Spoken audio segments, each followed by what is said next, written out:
Welcome to this vlog everybody. Ini episode kelima dari 30 episode semenjak puasa. Gue bikin video setiap hari selama bulan puasa ini. Mungkin dari kalian udah nonton setiap vlog yang gue bikin dari episode 1 sampai episode 5. Terus kalau misalnya kalian sudah nonton semua, tulis di bawah episode mana yang paling kalian suka. Dan anyways guys, hari ini gue bakal ngebahas sesuatu yang pengen banget gue bahas, sesuatu yang pengen banget orang bahas, sesuatu yang pengen banget orang skip dari dunia, coronavirus. Sebelum kita baca berita dampak dari virus corona, jadi sebenarnya yang gue tangkep, walaupun gue minim pengetahuan tentang virus corona ini nggak cuma terjadi di Indonesia, itu semua udah tahu di seluruh dunia. Italia, Amerika, apalagi semua negara-negara maju pun ikut kena. Apalagi kita negara Indonesia yang cemen banget. Ya, tapi di sini gue nggak pengen bahas tentang virusnya, gue pengen bahas dampak dari yang terjadi di negara ini. Kalau gue pribadi, sebelum kita baca beritanya, kalau gue pribadi gue ngerasa rugi. Waktu di vlog sebelum episode puasa, gue juga pernah bahas, gue ngerasa rugi banget karena semua sekarang jadi online. Pekerjaan gue sudah tidak semaksimal sebelumnya. Kuliah gue yang udah bayar, terus tiba-tiba kuliah online yang sebenarnya gue dapet kuliah online tuh yang masuk paling cuma 10% dari 100%. Bayangin betapa ruginya gue. Tapi bukan cuma gue, semua orang ngerasain rugi yang sama. Jadi gue nggak boleh ngerasa paling rugi sendiri, dan kalian juga semua pasti ngerasa rugi sama. Jadi kita semua sama. Oke, kita tutup laptop. Gue gak pengen bahas dari berita, gue pengen bahas dari apa yang terjadi di diri gue akibat virus corona, dan mungkin ini mewakili beberapa orang lain yang kena dampaknya. Yang pertama dari segi ekonomi. Dari awal gue bilang jelas, pekerjaan kita yang tidak yang bisa dibilang tidak tetap banget, itu mengalami penurunan yang sangat drastis, termasuk gue. Jangan kalian pikir kalau gue biasa aja, gue kena banget cuy. Itu dari ekonomi. Terus orang banyak yang komen Gojek atau Grab atau layanan online seperti mereka itu adalah mereka yang paling kena. Sebenarnya enggak juga. Kalau kalian telusurin, banyak banget selain Gojek atau Grab, tapi yang nampak di permukaan cuma Gojek sama Grab atau apapun itu. Padahal yang ketutupan sama mereka itu banyak banget yang lebih susah daripada itu. Nah, itu dari ekonomi. Oke, kalau dari pendidikan, jelas ini bener rumit. Gua sendiri masih mahasiswa, nyokap gua sendiri guru. Jadi kayak gua sendiri ngerasain kalau apa yang gua dapet itu jauh di bawah dari apa yang harus gue dapet. Sekarang apa yang gue dapet dari perkuliahan online? Apa yang gue dapet? Sekarang gue tanya sama kalian, mungkin kalian ada yang mahasiswa atau ada yang masih sekolah, coba deh tulis deh, rasanya berapa persen, berapa nilainya 1-10 yang kalian dapet dari pelajaran online.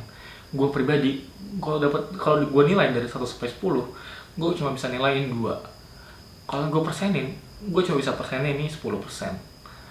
Gila, jauh banget dari 100% cuy. Tapi yang terjadi ya kayak gini, gue ngerasa kayak kuliah online, lu bisa bangun sebebas lu. Kalau lu telat tinggal masuk join room. Terus kalau lu nggak bisa masuk, lu bisa alasan buat nggak punya kuota internet atau sinyal lu lemah.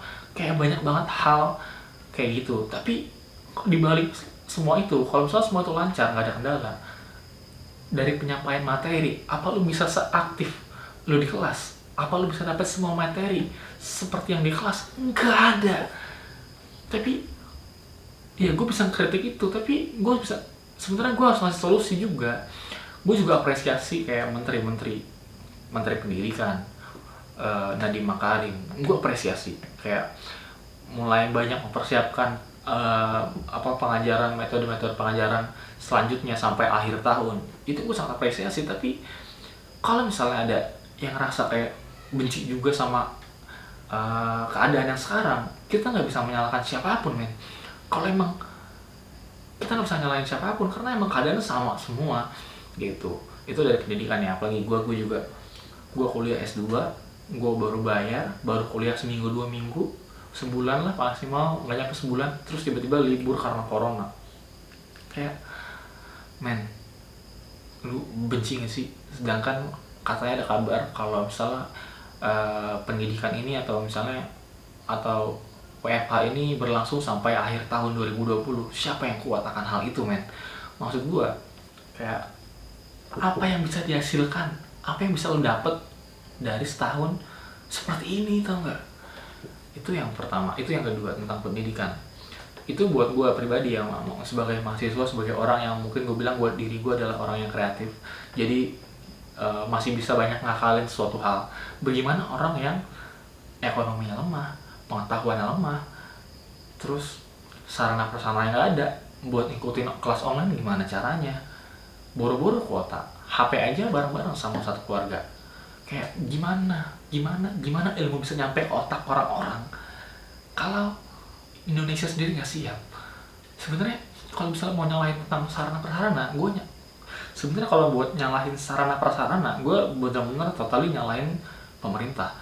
Pemerintah punya kekuasaan penuh tentang kesiapan lockdown kayak gini. Harusnya semua bisa rata dapat pendidikan yang sama di online, tapi kenyataannya banyak orang yang nggak punya handphone, nggak punya gadget. Bahkan kuota di kampus gue dikasih kuota gratis, kapan nyampenya? Walaupun beberapa udah ada yang nyampe, tapi kayak itu terlalu lama, dan mungkin menurutku itu terlalu kecil. 30 giga itu terlalu kecil. Tadi gue kuliah online sejam 500 MB. Itu pendidikan, men. Kayak itu pendidikan. Oke, kita stop di pendidikan. Sebenarnya banyak banget yang gue gemes banget kayak gitu. Yang ke ekonomi, pendidikan, terus apa lagi? Sosial. Yang ketiga mungkin sosial ya. Sosial sebenarnya ngaruh banget sama yang gue bicarain sama pendidikan. Karena nggak ada interaksi langsung, komunikasi jadi terjalinnya kurang tektok apa ya bahasa tektok tuh ya, kurang terjalin maksimal, tau nggak? Let's say gue ngomong tapi responnya lama, kayak lu nggak bisa. Oke, gini nih, ini gue campur sama di pendidikannya. Ketika lu di kelas, lu belajar, ada guru, ada dosen yang ngajar. Ketika lu mau nanya hal, lu bisa motong di situ. Tapi sekarang ketika lu belajar online, bikin room online, semua dosen rata-rata semua guru bilang, tolong yang nggak ada tolong semuanya di mute ya, biar suara saya aja yang kedengeran. Terus kadang gue juga lupa, gue pengen nanya, tiba-tiba gue nggak bisa, suara gue nggak bisa langsung muncul ke dia karena gue di mute. Ini jadi ada kurang terjadinya feedback yang baik, kurang terjadinya sosial yang baik, tau nggak? Itu tiga hal paling gue kritisi sih masalah itu. Ekonomi, pendidikan, sosial, dan satu lagi menurut kritisi gue buat pemerintah tentang PSBB. Mungkin kalau ada yang nonton video gue kemarin sampai habis, gue kritisi PSBB. Gue benci banget sama sistemnya karena nggak dijalankan maksimal. Karena mereka hanya melakukan PSBB, razia PSBB. Gue nggak tahu di daerah yang lain gimana. Tapi kalau di daerah gue, Bekasi, di perbatasan Bekasi dan Bogor, PSBB dilakukan hanya sampai jam 5:10. Itu gue jelas banget 5:10 karena gue ada di tempat kejadian waktu itu. Jam 5 sore lewat 10 menit, itu razia PSBB udah clear. Maksud gue gini, kalau emang mau penyebaran virus corona itu diminimalisir, lakukan PSBB selama 24 jam. Karena kalau misalnya cuma sampai daylight, ketika hari terang aja dilakukan razia PSBB, terus bagaimana orang malam-malam yang nggak pakai masker dan nggak pakai perlindungan apapun, tetap kena juga kan? Kalau misalnya kita punya asumsi bahwa setiap orang bawa virus, terus gimana kalau orang yang malam-malam nggak pakai masker tapi nggak ada razia PSBB, nggak ada yang ngingetin, nggak ada yang memberitahu, sama aja. Jadi kayak menurut gue PSBB harus dilakukan serentak, plek, jelas, 2 minggu beres. Terus satu lagi masalah ini masalah udah lama sih, kayak gue ngeliat beritanya, masalah orang yang sudah meninggal karena virus corona Nih gue nggak tahu kebenarannya, cuma di berita, di video, di setiap di sosmed yang di share sama orang-orang itu ada beberapa hal yang sangat anarkis menurut gue. Kayak orang yang meninggal dari virus corona dibawa ke suatu desa, kemudian ambulansnya dijegat dan nggak boleh makamin mayat itu di desanya. Damn shit. Gimana lu bisa mati tenang kalau misalnya lu dikubur pun nggak bisa? Maksud gue gini, kalau gue pribadi, gue adalah orang yang misalnya orang yang gue sayang kena corona, gue nggak peduli orang larang gue buat dekat sama orang yang gue sayang. Walaupun dia kena corona, gue bakal deketin dia, gue bakal jagain dia, dengan syarat gue nggak akan deketin orang yang lain. Dengan tujuan ya gue akan ada di samping orang yang gue sayang walaupun dia kena corona. Terus gimana orang, gue nggak ngerti dia nggak habis pikir sama orang yang nggak punya hati ketika orang udah meninggal karena corona tapi masih tidak bisa memakamkan mayatnya di suatu tempat. Ini kayak lu terlalu, gue nggak meremehkan corona, gue nggak meremehkan corona, cuma kalau kitanya bego, kitanya nggak open mind, kayak udahlah, gue berpikir ya udahlah kita semua kena corona aja lah, udahlah kita biasa aja lah, gue semuanya bekerja kayak biasa, yang corona yang enggak. Maksud gue, kalau misalnya pemerintah nggak siap, warganya nggak siap, terus buat apa dilakukan semua lockdown, semua WFH, semua PSBB? Sistemnya udah berjalan,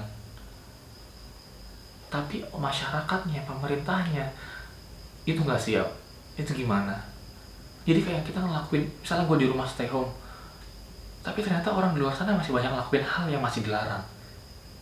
Terus gunanya gue apa? Terus gunanya kalian di rumah ngapain? Rugi kan? Ya rugi banget lah. Mending sekalian blok semuanya keras, semuanya sistem dijalanin, semua orang yang punya wawasan, semua orang punya mawas diri masing-masing. Ya gue udah sedih banget 2 bulan gak apa-apain. Pokoknya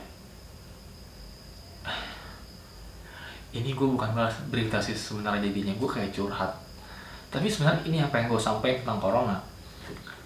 Ini yang sebenarnya pengen gue sampaikan tentang corona, tentang pandemi ini, tentang wabah ini, tentang momen kayak gini. Oke, itu dampak negatif. Terus kita sekarang pikirin dampak positif dari corona. Ada nggak hal-hal yang ada nggak orang-orang, ada nggak instansi-instansi yang diuntungkan dari keadaan kayak gini? Pasti ada. Karena di setiap adanya surut sesuatu pasti ada yang naik. Let's say tadinya masker susah,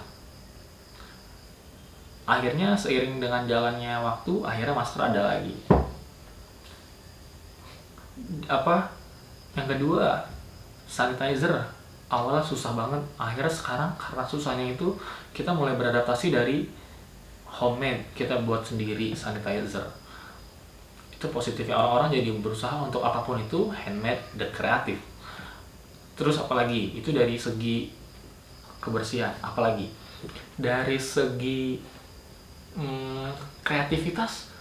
Gue sekarang ngapain? Gue bikin video ini adalah sebuah bentuk kreativitas karya gue yang gue lakukan karena gue terlalu lama di rumah. Gue lockdown, gue juga puasa. Kasih puasa bukan alasan, tapi karena puasa dan dia di momen lockdown, jadi gue bisa ngelakuin buat video every day, every time, ngedit semua gue waktu gue bangun, gue bebas. Ini adalah bentuk positifnya. Semua orang yang punya kreativitas nggak akan mati dengan adanya wabah ini. Oke, itu yang pertama. Kalau gue tarik lagi nanti kita malah bahas yang negatif lagi. Baterai gue habis. Sampai mana tadi kita? Gue lupa. Oke. Ya, kalau orangnya kreatif nggak akan mati sama keadaan seperti ini, tapi ya kita nggak bisa bahas lagi ke belakang. Apalagi yang menurut kalian yang diuntungkan dari momen seperti ini ya? Kreativitas terbangun kalau misalnya orangnya niat ya. Terus apalagi ya? Developer game pasti untung karena banyak banget orang yang gabut, apalagi anak-anak itu yang suka-suka game gadget itu untung banget karena mereka pasti jadi punya banyak pelanggan setiap harinya. Itu jelas banget, itu untung banget.